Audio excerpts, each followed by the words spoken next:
Le meilleur endroit pour éviter la canicule, c'est sûrement le musée, mais derrière cette sensation de fraîcheur se cache un travail colossal. Cette semaine dans Art Talk, on s'intéresse à un sujet souvent invisible pour les visiteurs, la conservation des œuvres d'art.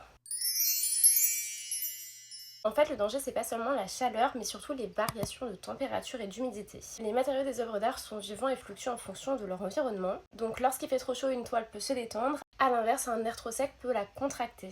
Les panneaux de bois se déforment, les couches de peinture peuvent se fissurer, les œuvres sur papier peuvent gondoler, et même les sculptures subissent les effets des changements de température et d'humidité. Alors, pour limiter les risques, les musées doivent maintenir des conditions stables. Une température de l'air entre 18 et 22 degrés et un taux d'humidité soigneusement contrôlé.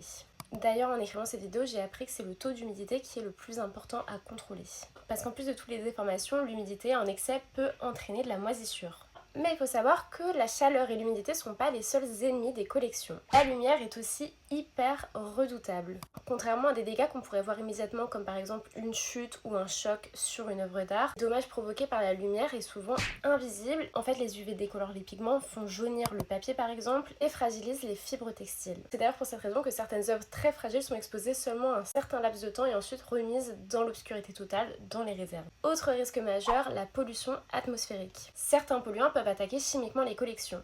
Les bronzes par exemple développent une corrosion accélérée en présence d'acide. C'est donc pour toutes ces raisons que les réserves des musées ressemblent davantage à des laboratoires qu'à des salles d'exposition. Malheureusement, avec les épisodes de chaleur de plus en plus intenses, cette question devient un véritable défi pour les institutions culturelles. Les équipes techniques doivent donc redoubler de vigilance pour maintenir des conditions stables pour les collections et les visiteurs. Finalement, quand on visite un musée pendant la canicule, on profite non seulement d'un peu de fraîcheur, mais surtout d'un véritable exploit de conservation du patrimoine. Sur ce, moi je vais me rafraîchir au musée et repensez-y quand vous irez voter.